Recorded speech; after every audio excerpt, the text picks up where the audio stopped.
प्यारे बच्चों, आज हम आप लोगों को गॉस के प्रमेय की सहायता से एक समान रूप से आवेशित गोलीय कोश के कारण विद्युत क्षेत्र की तीव्रता का व्यंजक स्थापित करना बताएंगे, समझाएंगे।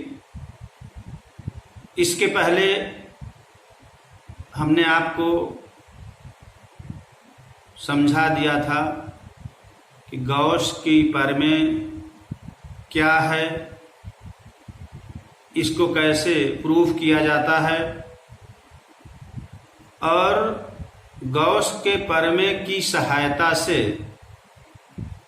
यदि कोई आवेशित समतल चादर हो तो उसकी वजह से किसी बिंदु पर विद्युत क्षेत्र की तीव्रता का व्यंजक क्या होगा। अगर कोई आवेशित लंबी और पतली छड़ हो, उसकी वजह से विद्युत क्षेत्र की तीव्रता का व्यंजक क्या होगा।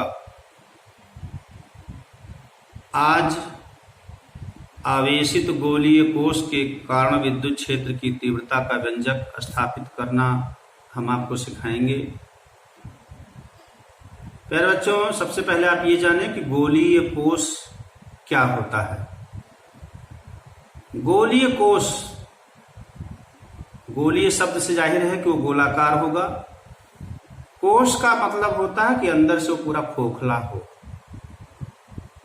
और जब इस तरह के गोलीय कोश को आवेशित किया जाता है तो इसको दिया गया आवेश उसके बाहरी पृष्ठ पर एक समान रूप से वितरित हो जाता है, फैल जाता है। आप इसके लिए मान लीजिए कि आपके पास कोई गोलीय कोश है जिसकी त्रिज्या कैपिटल R है, सेंटर O है। अब इस आवेशित गोलीय कोश के कारण आपको विद्युत क्षेत्र की तीव्रता ज्ञात करनी है। विद्युत क्षेत्र की तीव्रता आप किसी न किसी बिंदु पर ज्ञात करेंगे। वह बिंदु गोलीय कोश के बाहर भी हो सकता है, गोलीय कोश के पृष्ठ पर भी हो सकता है और गोलीय कोश के भीतर भी हो सकता है। तो आप एक एक करके देख लें कि गोलीय कोश के बाहरी बिंदु पर विद्युत क्षेत्र की तीव्रता क्या होगी, उसके पृष्ठ पर क्या होगी और उसके आंतरिक बिंदु पर क्या होगी। गॉस की प्रमेय की सहायता से जब भी कोई निगमन किया जाता है, उसका अनुप्रयोग किया जाता है, तो हमने आपसे बताया था कि इसमें उस पृष्ठ से होता हुआ एक गॉसियन सरफेस ड्रा करना होता है। और गॉसियन सरफेस क्या होता है, इसमें कौन कौन सी प्रमुख विशेषताएं होती हैं, ये भी हमने आपको पहले बता दिया। तो आप मान लीजिए कि कोई कैपिटल R त्रिज्या का एक गोलीय कोश है जिसका सेंटर O पर है। अब ये हो गया R त्रिज्या का गोलीय कोश, इसको प्लस Q कूलाम आवेश दिया गया। यह आवेश इसके बाहरी सरफेस पर एक समान रूप से वितरित हो गया। अब ये एक समान रूप से आवेशित गोलीय कोश हो गई। अब जब ये आवेशित गोलीय कोश है तो इसके चारों तरफ इलेक्ट्रिक फील्ड क्रिएट होगी। हमने कहा कि 3 स्थितियां हो सकती हैं। आप मान लीजिए कि बाहरी बिंदु एक ले लिया आपने कैपिटल P, जिसकी यहां केंद्र O से दूरी स्मॉल r है। Small r is greater than capital R। अब आप इस बिंदु से होता हुआ एक गॉसियन सरफेस बना लिए जो इस गोलीय कोश के संकेंद्रीय कोसेंट्रिक एक गोला बनता है। मान लिया इस पॉइंट P पर आपको इलेक्ट्रिक फील्ड की इंटेंसिटी निकालनी है। आप क्या करिए, इस पॉइंट P के चारों ओर एक सूक्ष्म क्षेत्रफल अवयव dA ले लीजिए, जिसका एरिया वेक्टर इस प्रकार से प्रदर्शित किया गया है। इस पॉइंट P पर इलेक्ट्रिक फील्ड की जो डायरेक्शन होगी वो कैपिटल E द्वारा इस तीर द्वारा प्रदर्शित की गई है। स्पष्ट है कि इस पॉइंट P पर एरिया वेक्टर dA और इलेक्ट्रिक फील्ड की इंटेंसिटी कैपिटल E दोनों सेम डायरेक्शन में होंगी, अर्थात दोनों के बीच का कोण थीटा 0 डिग्री होगा। आपको इस पॉइंट P पर इस आवेशित गोलीय कोश के कारण विद्युत क्षेत्र की तीव्रता का व्यंजक स्थापित करना है। तो सबसे पहले आप बाहरी बिंदु पर देख लीजिए। अब जो सूक्ष्म क्षेत्रफल अवयव dA आपने लिया है, यदि उससे होकर गुजरने वाला विद्युत फ्लक्स या उससे संबद्ध विद्युत फ्लक्स d फाई हो, तो आप लिख सकते हैं d फाई E बराबर E डॉट dA। और आपने पढ़ा है कि vector A dot vector B बराबर AB cos थीटा होता है। तो यहाँ vector E dot vector dA बराबर हो जाएगा E dA cos थीटा, और थीटा की जगह पर आप 0 लिखेंगे, क्योंकि वेक्टर E और वेक्टर dA के बीच का कोण शून्य अंश है।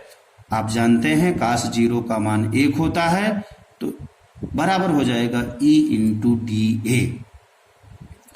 अब ये आपको मालूम हो गया कि जो सूक्ष्म क्षेत्रफल अवयव बिंदु P के चारों तरफ आपने लिया था, उससे संबद्ध विद्युत फ्लक्स मिल गया E dA।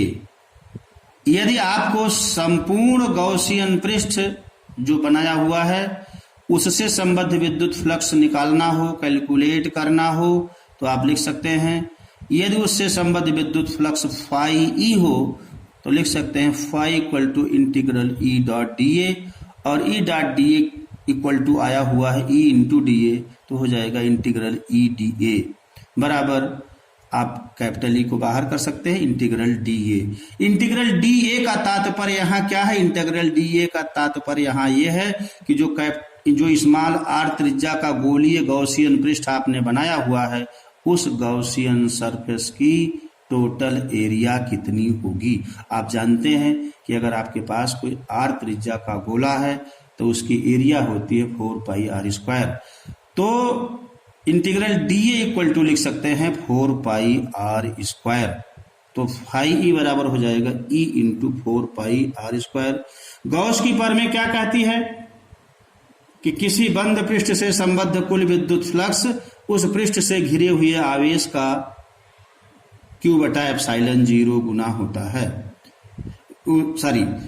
किसी बंद पृष्ठ से संबद्ध कुल विद्युत फ्लक्स उस पृष्ठ से घिरे हुए आवेश Q का 1 बटे एप्सिलॉन 0 गुना होता है, अर्थात लिख सकते हैं फाई बराबर Q बटा एप्सिलॉन 0।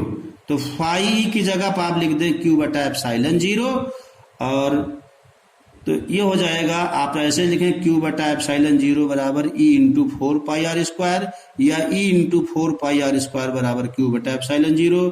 आपका उद्देश्य यहाँ कैपिटल E का व्यंजक स्थापित करना है, तो कैपिटल E बराबर ले सकते हैं 1/4 पाई एप्सिलॉन 0 Q बटा r स्क्वायर। तो ये है आवेशित गोलीय कोश के कारण बाहरी बिंदु पर विद्युत क्षेत्र की तीव्रता का व्यंजक।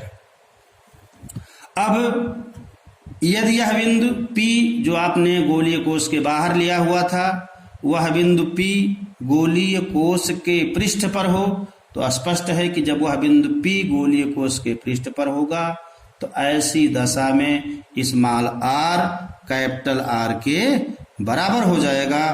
तब ऐसी दशा में आप जहां स्मॉल r लिखा वहां कैपिटल R लिख सकते हैं, और आपको गोलीय कोश के पृष्ठ पर विद्युत क्षेत्र की तीव्रता का व्यंजक मिल जाएगा। लिख सकते हैं E बराबर 1/4 पाई एप्सिलॉन 0 Q बटा r स्क्वायर।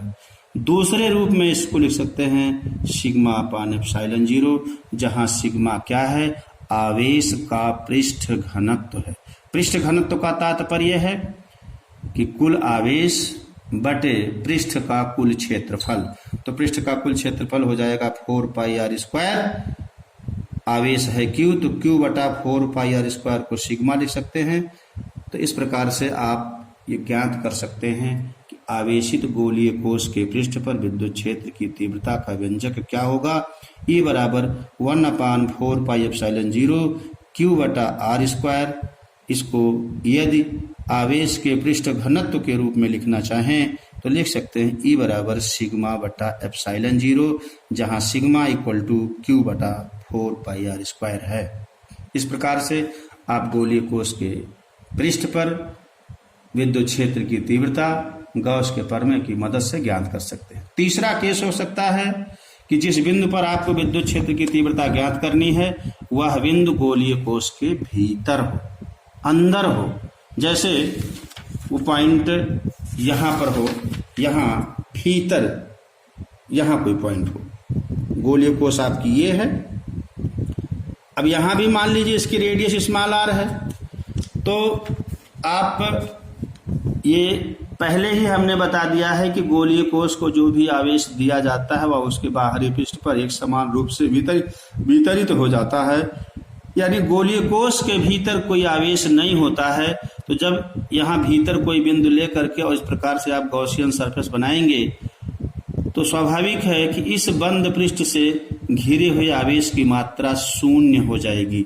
और जब इस बंद पृष्ठ से घिरे हुए आवेश की मात्रा शून्य हो जाएगी तो निश्चित रूप से आप इस इंटरनल पॉइंट पर इंटेंसिटी ऑफ इलेक्ट्रिक फील्ड जब कैलकुलेट करेंगे तो वो आपको 0 मिलेगी। तरीका वही होगा कि वो पॉइंट लें, पॉइंट के चारों ओर सूक्ष्म क्षेत्रफल अवयव लें, उस सूक्ष्म क्षेत्रफल अवयव से संबद्ध विद्युत फ्लक्स की गणना करें, फिर पूरे गॉसियन सरफेस से संबद्ध विद्युत फ्लक्स की गणना करें, और उसके बाद आप जब लिखेंगे कि फाई ई पूरे गॉसियन सरफेस से संबद्ध विद्युत flux E dot D A, तो ये होगा ई इंटीग्रल डी ए।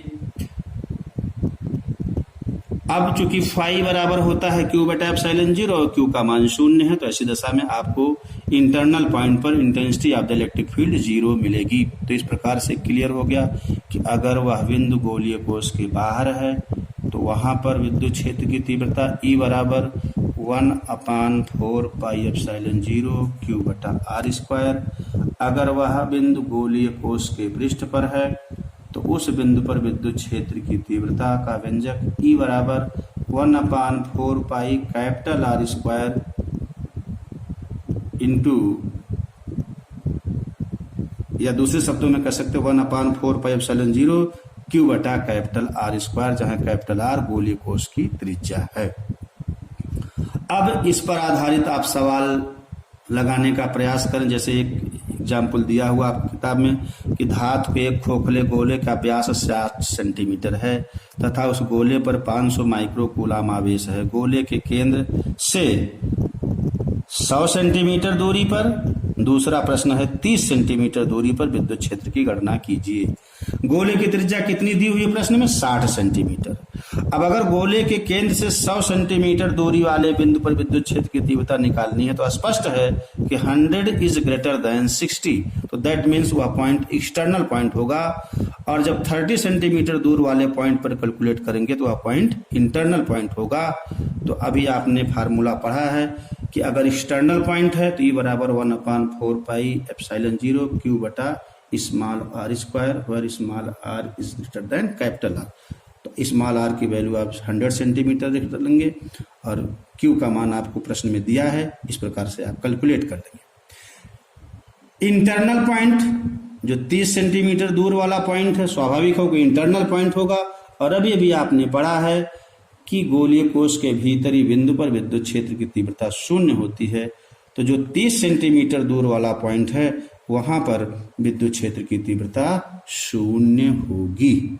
इस प्रकार से आवेशित गोलीय कोश के कारण बाह्य बिंदु पर, उसके पृष्ठ पर, उसके भीतरी बिंदु पर आप विद्युत क्षेत्र की तीव्रता ज्ञात कर सकते हैं। दूसरा, उस पर आधारित न्यूमेरिकल भी लगाने का प्रयास आप करेंगे। यदि आपको कोई न्यूमेरिकल नहीं आता है आप निसंकोच उसको हमसे पूछ लेंगे। बस आज के लिए इतना ही। धन्यवाद।